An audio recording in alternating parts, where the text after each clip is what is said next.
Bienvenue dans Sans Alcool. C'est le seul podcast en France dédié entièrement à la sobriété.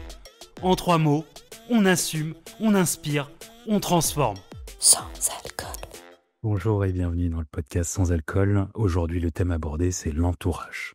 Quand tu aimes quelqu'un et que tu te rends compte il a un problème avec l'alcool, comment faire pour l'aider? Comment faire pour bien faire? Comment faire pour le sauver? C'est des questions auxquelles je vais répondre pendant cet épisode. Que ça soit ta femme, ton mari, ta sœur, ton frère, ton meilleur ami, ton adolescent, c'est un sujet qui est très épineux, qui est pas facile à aborder. Je vais te donner des tips, je vais te donner aussi mon expérience, puisqu'il faut savoir que j'ai eu les deux côtés. J'étais du côté addict à l'alcool et on a voulu me sauver, puis je suis passé de l'autre côté de la barrière. C'est aussi un sujet que je reçois énormément en message privé. On me demande, on me pose des questions.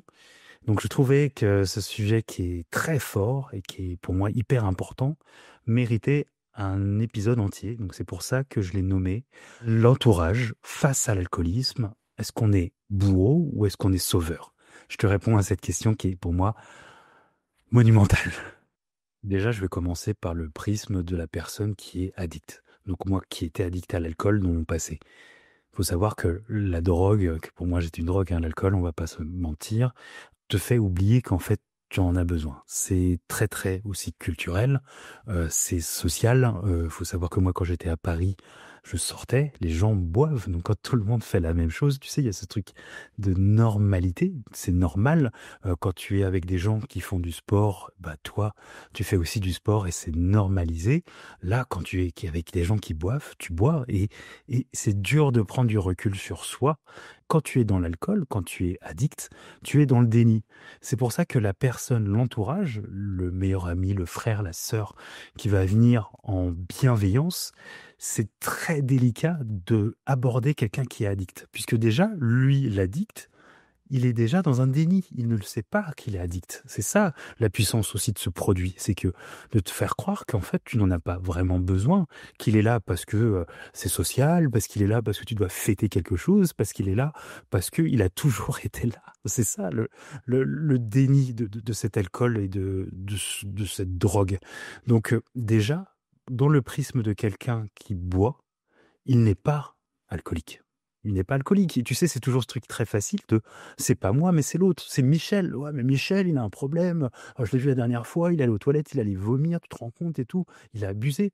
Donc, on peut pas, c'est très, très, très, très, très dur, ou même voire impossible, d'aller voir quelqu'un qui a un problème avec l'alcool pour lui dire qu'il a un problème avec l'alcool. On peut pas la jouer en frontal. Ça ne marche pas. Et en plus, je peux dire même que c'est contre-productif. Je vais aller sur mon expérience personnelle, mais par exemple, quand un ami est venu vers moi, il m'a dit, voilà, j'aimerais qu'on se prenne rendez-vous et on va aller boire un café. Et ça m'avait surpris parce que c'était un ami qui n'était pas forcément trop dans, vas-y, on prend un café. Et j'avais trouvé ça un peu exceptionnel. Et voilà. Et quand on a pris ce café ensemble, il m'a dit, entre quatre yeux, il m'a dit, tu sais, Vincent, je pense qu'il y a un souci. Je pense que je te dis pas d'arrêter de boire, mais je pense que t'as un problème avec l'alcool.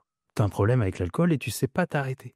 Donc, et il marchait sur des œufs. Il essayait d'amener la chose en disant, mais je crois que sincèrement, tu sais pas t'arrêter.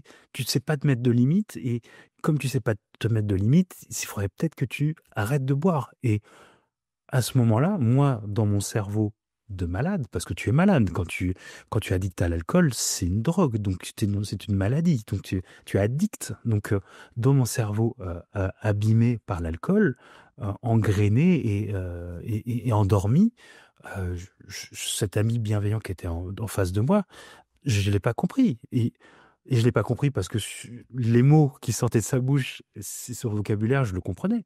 Mais dans mon cerveau qui était malade, qui était addict, j'ai pas voulu comprendre. Et il avait eu cette phrase qui a été complètement folle parce que il m'a dit, tu sais, un jour tu prendras un mur. Et, et au final, j'ai pris un réverbère. Donc, quand tu es addict, quand tu es dans le produit, tu ne te rends pas compte. Ce qui est pas évident quand toi tu es bienveillant. Donc je me mets de l'autre côté, de quelqu'un qui, moi maintenant, je viens en aidant, en sauveur. Déjà ce mot sauveur, je l'aime pas beaucoup parce que on se sauve soi, on peut pas sauver quelqu'un d'autre. Il faut que ça vienne de soi. Donc pour décomplexer vraiment ce mot de sauveur, il y a pas de sauveur. Il y a des gens qui sont bienveillants, donc il y a de la bienveillance et ça c'est important. Qu'est-ce qu'il y a comme formule magique quand quelqu'un se sent démuni et qu'il se dit mais je sens que Virginie ou Thomas il dérape. Comment faire? Parce que c'est une frustration énorme.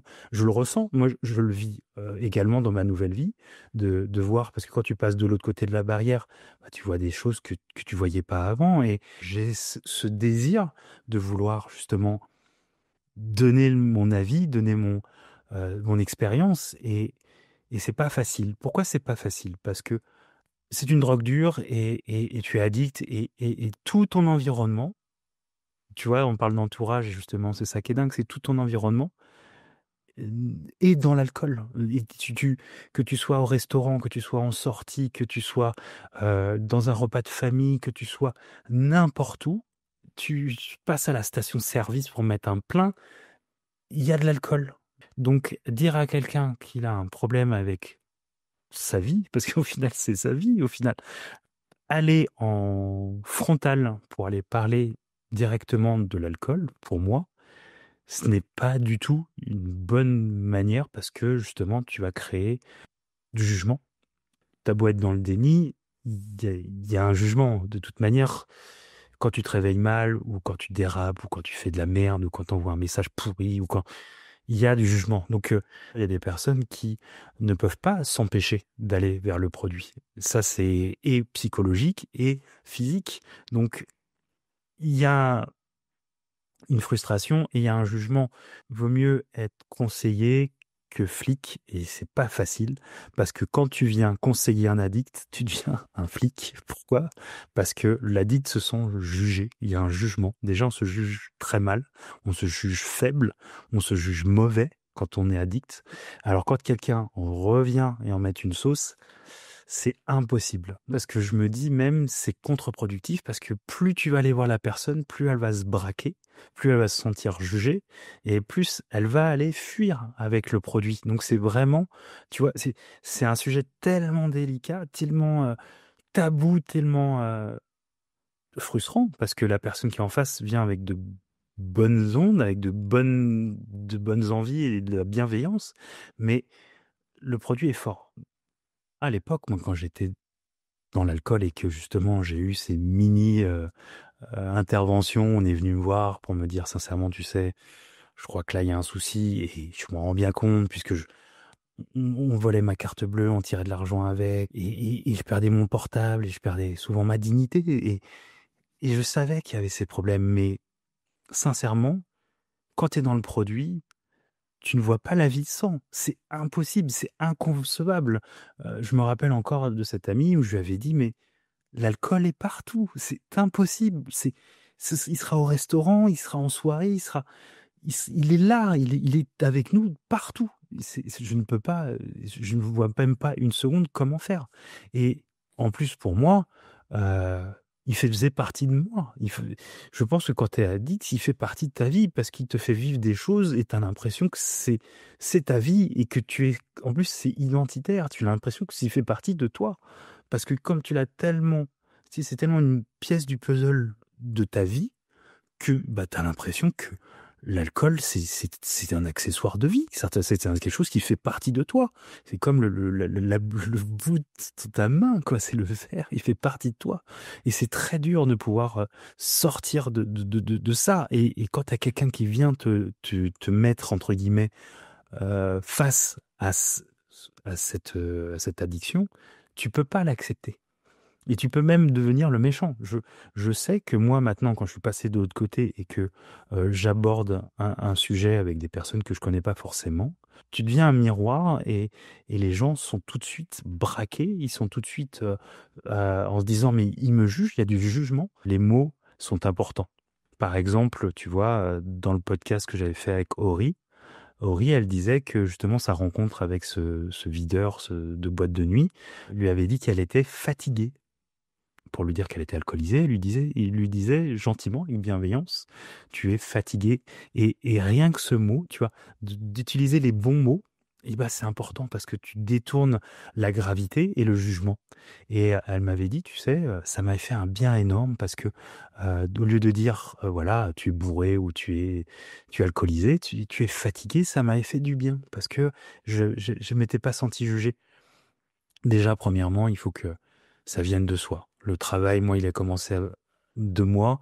1000 fois, on est venu me voir, 1000 fois, on m'a posé des questions, on a essayé de me faire réfléchir, on a eu la colère, on a eu aussi, on m'a mis de côté. Enfin, on a tenté mille et une choses pour essayer de me réveiller, mais le vrai réveil, il vient de soi. On peut pas ouvrir les yeux à quelqu'un qui est endormi. C'est comme, on peut pas réveiller quelqu'un qui est endormi. C'est un petit peu, tu sais, quand quelqu'un qui est somnambule, tu vois.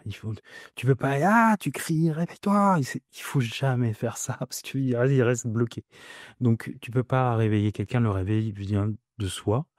En fait, il faut que tu te dises pour dédramatiser les choses, c'est que ce n'est pas ton combat.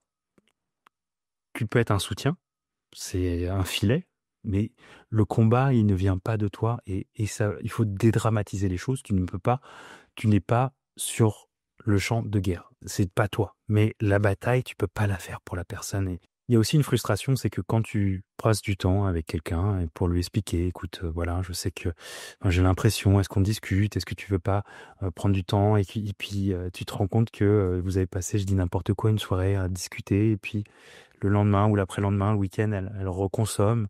C'est pas facile ou quelqu'un qui va être aussi bourré et qui va être mal et puis tu vas essayer de l'aider, de l'accompagner, vous allez discuter, puis le lendemain, elle se rappelle même pas de votre conversation et c'est frustrant. Je le sais, moi je l'ai vécu aussi, c'est ultra frustrant. Et j'ai quelque chose qui, moi, a fonctionné et pour moi, c'est la meilleure des choses puisque de toute manière, pour moi, hein, ça reste très personnel, mais je me rends compte avec tout ce que j'ai comme expérience et pour moi, mais aussi autour de moi et grâce au podcast, grâce à la docu-série, grâce à la communauté, que on peut pas, en fait. On peut pas aider quelqu'un. On peut pas aider quelqu'un. Je vais te faire une métaphore qui est très simple et qui m'a fait décomplexer de ça. Il faut être bienveillant avec soi. C'est bien d'être bienveillant avec l'autre, mais on ne peut pas faire le travail pour l'autre. Pourquoi? Je t'explique. Il y a une métaphore que j'ai adorée, qui est vraiment, je pense qu'à chaque personne, à tous les entourages qui veulent aider quelqu'un qui est addict, mais ça marche pour tout. C'est pas que pour l'alcool, c'est pour toutes les drogues ou toutes les addictions ou même les traumas. Enfin, c'est dans la vie, c'est que je vais faire une métaphore, mais qui est tellement simple et qui m'a fait un bien, mais tellement de bien. C'est très simple. C'est une chenille. Cette chenille, elle va dans sa chrysalide. Et il y a quelqu'un qui est à côté. Cette chenille, c'est la personne qui est addicte à l'alcool, qui est dans l'alcoolisme. Et il y a cette personne qui est à côté, qui veut aider, qui veut l'aider à sortir de la chrysalide. Elle est là, et puis elle met son pouce, son doigt, et puis elle est en train d'arracher, tu vois, la coquille, là, hop, la chrysalide. Et à l'intérieur, il y a ce papillon. Et cette personne qui l'aide, c'est la personne qui aimerait justement sortir cette personne de l'alcool, ce papillon de l'alcool. Et ce papillon, il sort de la chrysalide grâce à cette personne, sauf que ce papillon, eh ben, il vole pas. Pourquoi? Parce qu'il n'a pas fait son chemin jusqu'au bout, parce qu'il n'a pas été au bout de son processus seul. C'est pareil. Donc, pour toutes les personnes bienveillantes, remplies d'amour, qui sont témoins de gens qui se détruisent avec l'alcool, réfléchissez, vraiment, rappelez-vous de cette chenille qui devient papillon. Si vous voulez aider, en grattant, en essayant d'accélérer son processus, ça ne marchera pas. Ça ne marchera pas. Moi, le nombre de fois où je suis allé en me disant c'est bon, stop, que je l'ai fait pour les autres, parce que j'ai fait des coupures avec l'alcool, ça m'est arrivé. Pour le mariage de mon frère, j'ai promis que je le ferais pas. Pendant un laps de temps, je suis pas bu jusqu'au mariage de mon frère pour pas lui foutre la honte et j'ai tenu, mais j'ai pas tenu longtemps, ça a été pire après. Parce que je l'ai pas fait pour moi. Ma mère, à un moment, je l'ai fait parce que je veux rassurer aussi. Je pense qu'inconsciemment, tu veux te rassurer aussi, mais m'avait proposé d'aller aux Alcooliques Anonymes quand j'étais à Versailles. Je suis allé en réunion. Je me suis pas retrouvé du tout. Alors, ils font un travail génial, hein, c'est fabuleux, mais je me suis pas reconnu. C'est des gens qui comptaient les heures, sans alcool. Moi, j'étais le plus gros fêtard de Paris. J'étais le mec qui drague et le mec qui fait la fête et qui est d'after en after. J'étais pas un mec qui avait besoin de boire et qui comptait les heures disant oh, ça fait 2 heures que j'ai pas bu, c'est cool. Je me reconnaissais pas du tout. Donc, il faut le faire pour soi. Il faut faire pour soi. Et en fait, le chemin, et c'est là où il faut être fort, et dans votre bienveillance et dans votre amour, il faut arriver à se dire, je suis présent, je suis là, je suis un filet, j'ai de la bienveillance, j'ai les bons mots, je le redis, hein, les mots sont importants, la manière de prendre le sujet. Parlez pas d'alcool. Vous savez, c'est quand on consomme de l'alcool, c'est parce qu'il y a une fuite, parce qu'il y a un problème, parce qu'il y a un trauma. Donc peut-être aller chercher plus à la racine. L'alcool, c'est un biais pour fuir, c'est un biais pour s'évader, c'est un biais pour fuir la réalité. Donc aller peut-être chercher plus en profondeur, peut-être chercher avec des mots de bienveillance, aller chercher du bien chez la personne, réconfortez-la, mettez-la sur un piédestal. Je valorise beaucoup les gens avec qui je discute parce que c'est ce qui me plaît aussi, parce que quand on se sent bien, on se sent mieux, et ben on oublie l'addiction. Donc c'est et puis aussi il y a ce podcast. C'est quelque chose. Moi, j'ai parlé des alcooliques anonymes, mais ce podcast fait du bien. Pourquoi il fait du bien? Parce qu'on sent qu'on n'est pas seul. On sent qu'on est aidé. Et ce podcast aujourd'hui sur l'entourage, c'est pour vous dire que vous n'êtes pas seul, que vous faites pas mal. Vous faites pas mal. Au contraire, vous êtes bienveillant, vous avez de l'amour. Et il n'y a pas de recette miracle. Le pire qui puisse se passer, c'est que vous ayez une énorme frustration et que les personnes qui sont addictes se braquent contre vous.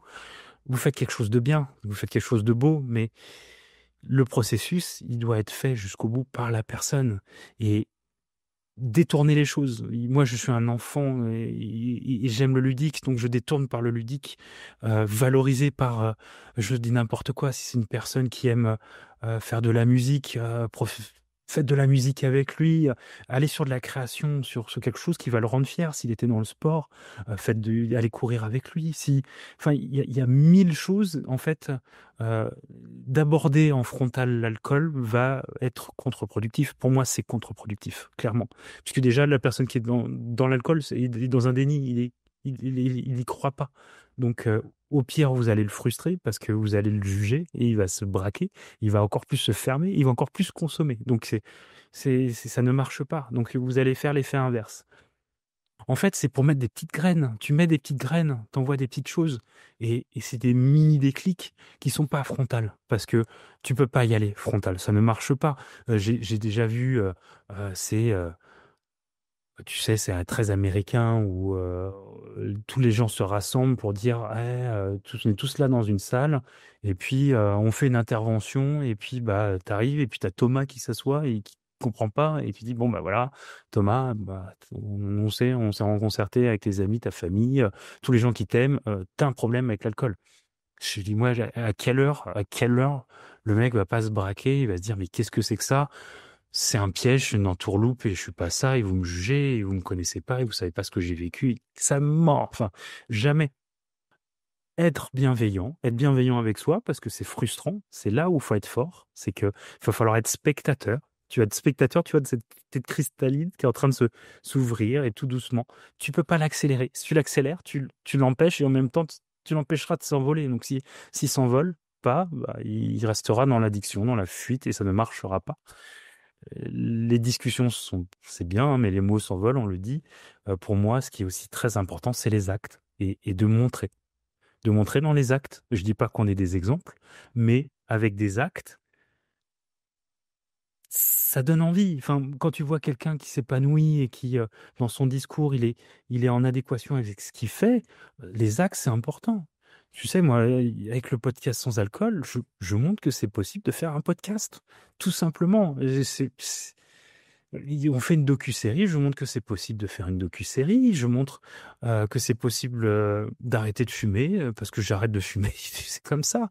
Et de montrer que c'est possible, de montrer des choses différemment, je pense que les actes sont plus forts que les mots. Parce que la personne voit et se dit ah putain mais ouais c'est vrai putain elle s'éclate sans alcool, elle s'éclate sans cigarette, elle vit c'est cool. Enfin, tu vois? Et je pense que c'est ça aussi, c'est mettre de la bonne humeur et impulser. Si tu es entouré de gens qui boivent, tu bois. Si tu es entouré de gens qui font du sport, tu fais du sport. Si tu es entouré de gens qui font de la chanson, tu chantes. Enfin, tu vois? C'est toujours aussi, l'environnement. Donc l'entourage, si toi tu fais partie de cet entourage, si tu veux que la personne, elle sorte de son addiction, faut montrer l'exemple. Tu montres l'exemple. Tu montres qu'aussi que c'est possible de s'éclater différemment et que le monde est différent, qu'on peut faire différemment. C'est ça aussi, je pense, qui est très important. Au-delà d'aller dans les mots, c'est de montrer que c'est possible. Et ça, c'est fort. Rien que de faire un projet, rien qu'un projet, c'est cool. Franchement, c'est cool. D'aller au bout de ton projet ou même de faire un projet, c'est cool. Ce que tu mets dedans, on s'en fout, mais au moins tu te mets en action. Et ça, je trouve ça dingue. Donc, montrer à quelqu'un que c'est possible de faire quelque chose de différent, de vivre différemment. Si tu dis à Michel qu'il a un problème, mais en fait, tu l'invites la prochaine fois avec tous les copains et c'est pour se foutre en terrasse pour boire du rosé, ça marche pas. En fait, si tu as des valeurs et que tu te dis: «Putain, merde, il a un souci, faudrait peut-être que je l'aide», mais que toi, tu te mets des caisses, je vois pas du tout l'intérêt. Tu sais, c'est comme les parents. Les parents, tu sais, il y a les parents des années 80 ou 90 et ça fume dans la bagnole et machin, nin nin et puis après, ils disent: «Faut aux enfants, faut pas fumer». Ça marche pas, ça marche pas. Donc l'entourage avec une personne où tu sens qu'il est en train de déraper ou qu'il a déjà dérapé, c'est toi, en fait. Tu vas devenir un petit peu, pas l'exemple, parce que je trouve qu'on n'est pas des exemples, mais des exemples de vie, des exemples d'action, en fait. Tu peux montrer, tu peux prouver et c'est comme ça qu'on peut, sortir des gens de l'addiction. Parce qu'on montre que c'est possible différemment, parce que c'est pas une normalité, qu'en fait, l'alcool ne fait pas partie de nos vies. On nous a ancré ça jeune et après on a cru que ça faisait partie de notre patrimoine, de notre société, de notre culture. Mais c'est un grand mensonge. En fait, tu fais ce que tu veux de ta vie. Tu en fais ce que tu veux. Tu es l'acteur principal de ton film. C'est toi l'acteur. Et tu fais ce que tu veux des objets, quoi, tu vois, des accessoires, des accessoires du film. Et si tu mets pas d'alcool, tu mets pas d'alcool. Sauf que quand tu vas voir quelqu'un qui est addict, il faut aussi être un peu, entre guillemets, «irréprochable» ou montrer que c'est possible. Donc si en plus, tu lui montres que c'est possible sans, si en plus, tu vas le valoriser sur des choses que ce soit de la créativité, que ce soit j'en sais rien, il y a des sous il y a toujours quelque chose qui peut, il y a toujours une lumière et on peut pas être que dans le noir total. Il y a toujours quelque chose qui scintille. Là, toi, tu peux aller allumer quelque chose, tu aller hop, tu fous le feu sur, j'en sais rien, c'est de la course à pied, de la créativité, de la peinture, de la musique, quelque chose qui l'a passionné, une collection de miniatures, j'en sais rien, il y a des millions de choses où, tu peux réveiller des choses. Parce que la personne, quand elle est addict, elle est pas fière de lui ou elle est pas fière d'elle. Il faut réveiller avec des choses qui lui font du bien et qui le font se retrouver qui il est avant de tomber dans cette addiction. Retrouver le petit garçon qui était, comme il est, c'est hyper important et de valoriser, d'avoir des mots et de montrer que c'est possible et là, tu peux accompagner. D'aller prendre la personne et lui dire: «Mais voilà, tu as un problème avec l'alcool, faut qu'on en parle». Ça n'a aucun sens. C'est si tu vas encore plus le mettre dedans, il va boire encore plus pour oublier, dire: «Putain, c'est mon entourage et en plus il me juge et en fait, je suis qu'une merde et bon, en fait, si je suis une merde, je vais continuer à boire et tant pis et je vais me faire du mal». Pour faire du bien aux gens, il faut montrer que c'est possible de se faire du bien et puis il faut engranger des choses qui font du bien à la personne. Si tu es l'entourage, tu connais. Il y a des petits trucs, je te dis vraiment, ça peut être n'importe quoi et vraiment et des fois tu te dis: «Mais c'est con» et c'est oui, c'est juste ça. Parce que ça te redonne envie, ça te donne des envies, ça redonne de la confiance et c'est un chemin et la chrysalide, elle souffle plus, elle souffle plus, elle souffle plus. Voilà, mets de l'action sur la chrysalide sans y toucher. C'est voilà, arrose de bienveillance, arrose de mots qui valorisent, arrose d'actions, emmène-le au théâtre, emmène-le au cinéma, emmène-le, voir d'autres choses. Montrer qu'on peut vivre sans, que les activités peuvent être faites sans et que toi, tu t'éclates sans et c'est trop cool. Franchement, moi, j'avais Karine dans le podcast, elle me disait, «J'écoute des podcasts, je lis des livres». En fait, tu t'intéresses énormément au sujet et puis, bah, tu te rends compte qu'au final, c'est les actes. Les actes, c'est hyper important. Les actes, on peut pas aller contre. Quand tu as fait un acte, c'est bon. Tu peux dire des choses. Tu dis, gna, gna, gna, oui, mais j'arrêterai. Oui, mais t'inquiète pas. Oui, j'ai un problème d'alcool, mais t'inquiète pas. Je sais gérer, je sais, t'inquiète. Nan, nan. Tu sais rien du tout. En fait, les actes sont les actes. Et ça, c'est le plus important. Tu fais en sorte que l'environnement soit propice à un réveil, soit propice à se sentir bien, à l'aise. Tu vois, tu dois être le coton autour qui doit et t'arroses de bienveillance, t'arroses de fierté, tu l'encourages, tu lui dis des belles choses, tu lui rappelles des choses passées qui étaient cool, où il était fier. Enfin, et ça c'est de la bienveillance, c'est ça qui fait avancer quelqu'un. Et quand la personne commence à ouvrir cette chrysalide là, et elle prend confiance, et là tu accompagnes. En fait, t'es une main. T'es une main qui peut accompagner, c'est ça. Et cette bienveillance-là, c'est con, mais quand une personne qui a dit qu'il faut lui parler comme un enfant, c'est comme un enfant. C'est voilà. Si tu prônes des valeurs, il faut que tu les fasses aussi. Si tu dis que l'alcool c'est pas bon, tu bois pas. Et si tu dis des choses, enfin, tu vois bien les enfants, ils s'en foutent de ce que quand tes parents, qu'est-ce que tu dis, c'est tes actes, ils reproduisent ce que tu fais. Donc c'est pour moi la meilleure chose, c'est de mettre en action des actions justement qui valorisent la personne, qui le mettent sur un piédestal, qui le rassurent. C'est du coton, c'est des bons mots, et plus ça avance. Et toi, intérieurement, ne sois pas frustré, il faut prendre le temps. Tu prends le temps, t'es là, t'es en soutien, t'es un filet. Si ça tombe, t'es là pour relever, il n'y a pas de souci. Mais personne n'est sauveur. La seule personne qui peut sauver quelqu'un qui est addict, c'est la personne qui est addict. C'est tout. Et il fera son chemin jusqu'au bout. Tu peux pas aller plus vite que la musique, tu peux pas aller plus vite que son évolution, c'est lui avec lui. Par contre, là c'est sûr, tu peux lancer des petites graines, hop, des petites graines, tac, tac, qui n'ont rien à voir avec le sujet de l'alcool. Tu balances des petites choses, hop, un peu de confiance, un peu de oh, souviens-toi, ça c'était un moment sympa. Oh putain, tu m'avais fait rire sur ça, c'était cool. Et là, tu lances des graines et lui il va mettre des pièces dans son puzzle. Et c'est comme ça que tu peux aider. Le truc de t'éclates le puzzle et hop, et maintenant on en a marre. Ou ah, mais vraiment on est bienveillant avec toi, je saurais que c'est. Non, il se juge déjà le pire du monde. Il pense déjà que c'est une grosse merde. Alors si tu lui dis en plus que lui, bah, ça va pas et que tu t'es rendu compte qu'il était là, il va se dire, ah, mais il est mieux que moi, il se sent plus. Et ça marchera jamais. Ça marchera jamais. Donc, très simplement, si je résume, ne pas être frustré. Vous faites quelque chose c'est honorable, franchement, vous faites avec le cœur et c'est quelque chose qui est bienveillant et bravo et c'est de l'amour. Donc, soyez pas frustrés. Il n'y a pas de résultat. Ne cherchez pas un résultat. Il n'y a pas de résultat à avoir. Le but, c'est de maximiser des petites graines comme ça, voilà, de prouver que dans les actes, c'est possible que vous êtes éclaté sur un mois ou même un week-end, vous êtes parti, il n'y a pas une goutte d'alcool, que voilà, même si vous buvez, parce on n'est pas dupes, ils sont pas dupes, mais au moins de dire, bah à ce moment-là, j'ai pas bu, je trouvais ça que c'était cool, je me suis éclaté, j'ai fait ça sans alcool, si c'était cool. Et même, on n'est même pas obligé d'aborder l'alcool, c'est juste la personne qui fuit ou qui est dans l'addiction.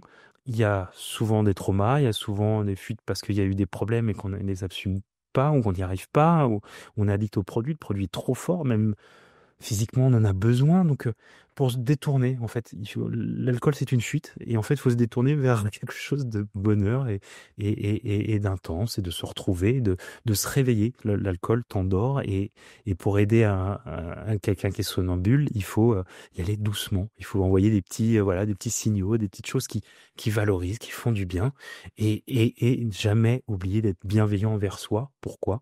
Parce que c'est compliqué d'aimer quelqu'un et de le voir et d'être spectateur et d'être impuissant.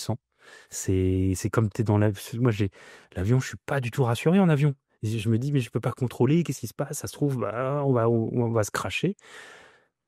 Mais en fait, on n'a pas le choix. En fait, il faut faire confiance, et c'est comme ça. Et pour pouvoir aider quelqu'un, il faut prendre le masque. Le masque, hop, il faut le prendre avant dans l'avion pour pouvoir aider quelqu'un d'autre avant. Donc il faut s'aider soi, et l'addict va devoir faire ce chemin par lui-même.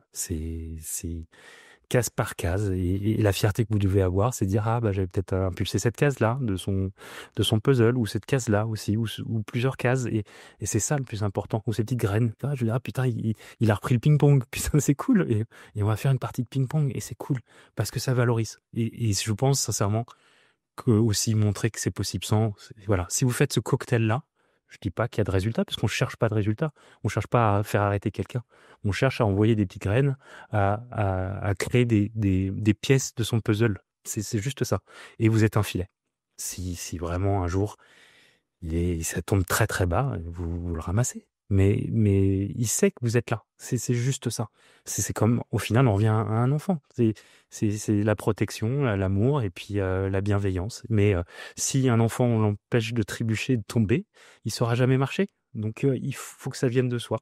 C'est vraiment, quand je le dis comme ça, j'ai l'impression que c'est simple. Je sais que c'est compliqué et je le vis.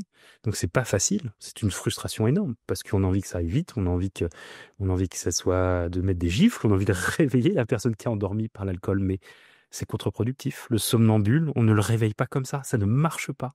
La chrysalide, on ne doit pas l'arracher. Le papillon, il ne volera jamais. L'addict doit aller au bout de son processus. Soyez un tremplin. Et s'il y a des traumas profonds, comme moi c'est le cas, eh ben, il faut s'aiguiller sur des professionnels. Franchement, si vous assumez que vous voyez un professionnel, putain, mais c'est tellement beau. Je le redis tout à l'heure, si dans un groupe, si dans un entourage, dans un environnement, les gens assument qu'ils vont voir des spécialistes pour se faire aider, que ça soit n'importe quelle thérapie, on s'en fout. Bah ça décomplexe. Ah, tu sais que Michel, il va voir un hypnotiseur. Ah bah cool. Ah ouais. Et pourquoi? Ah parce qu'il avait un truc à régler avec sa jeunesse trop bien. Et puis ah bah tu sais que Virginie, elle, ah bah c'est plutôt la somatique. Elle, c'est le corps et tout. Ah ouais, cool.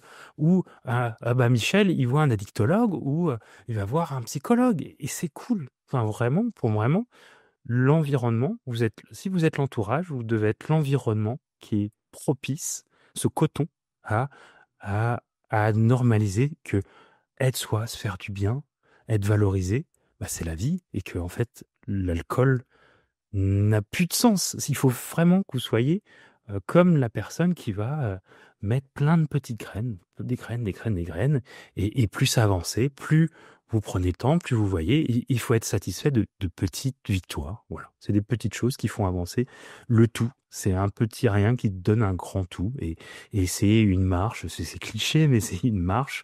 On commence un voyage par un pas, une marche pour une montagne, et c'est ça. Et ne soyez jamais, et vous remettez jamais en question, parce que n'oubliez jamais que le produit est puissant. Vous n'êtes pas faible, et c'est aussi quand tu consommes, tu penses que tu es faible, mais c'est pas le cas. Personne n'est faible, c'est le produit qui est puissant. Donc, plus vous allez mettre de choses, vous allez contrecarrer avec des choses de bienveillance et beaucoup d'amour et détourner les choses. Il faut détourner les choses en fait. Le frontal n'a pas de saveur, ça ne marche pas. Le frontal, c'est pour se mettre des coups de boule et ça marche pas. C'est de la violence. Il faut détourner les choses. Il faut détourner les choses avec bienveillance et avec du ludique. Soyez ludique, soyez des âmes d'enfants. En fait, l'alcool t'endort et l'adulte est pas bon. Il faut retrouver cette âme d'enfant et amusez-vous. Et plus on s'amuse, plus on est dans la créativité, plus on s'éclate, plus on est dans le sport, plus on se dépense et plus on se sent bien dans sa peau. Et puis tout se suit. Si tu dis à quelqu'un de mieux manger, il faut que tu manges mieux aussi. Enfin, voilà, avec toutes ces pièces-là, et bah, ça évite la frustration. Vous vous dites qu'en fait, vous êtes en train de faire avancer la personne et ne soyez pas frustrés si elle avance très lentement, si c'est un escargot, si c'est une tortue. Chacun, on est tous différents. Devant l'addiction, on est tous différents en tant qu'être humain. Donc, ne soyez pas frustrés si ça avance pas aussi vite que vous voulez. Rien que le but de faire avancer les choses, soyez fiers de vous. Soyez fiers de vous. C'est rien que de valoriser la personne. S'il y a rien de plus beau. Donc, ne cherchez pas un résultat. Ça, c'est le plus important et soyez bienveillants envers vous-même. Le résultat n'a aucun sens. Ne dites pas, s'il arrête de boire, j'aurais sauvé. Parce qu'on ne sauve personne. La personne se sauve tout seul. Vous allez juste agrémenter. Vous allez pouvoir mettre de la magie, de la nouvelle magie, de un peu, voilà, dans son brouillard, là, dans sa noirceur, vous allez allumer des petits flashs. Et ça, c'est des petits flashs qui, un jour, créeront une lumière. Mais cherchez pas la lumière maintenant. Le phare, il ne cherche pas un phare. Là, il est dans la perdition. Envoyez des petits flashs, voilà, des petits flashs de lumière, avec plein de bienveillance et plein d'amour. Et le résultat arrivera quand il arrivera. Je vous remercie du fond du cœur de m'avoir écouté pour ce podcast spécial Entourage. Et puis, je vous donne rendez-vous mercredi dans 2 semaines. Hâte de vous retrouver avec une invitée très spéciale. Je vous fais un gros coucou et on n'oublie pas, bienveillance envers soi et envers les autres et beaucoup d'amour. Ciao. Merci d'avoir écouté Sans Alcool, le podcast où on assume nos choix, on inspire le changement et on transforme les mentalités, une gorgée et un épisode à la fois. Sans alcool.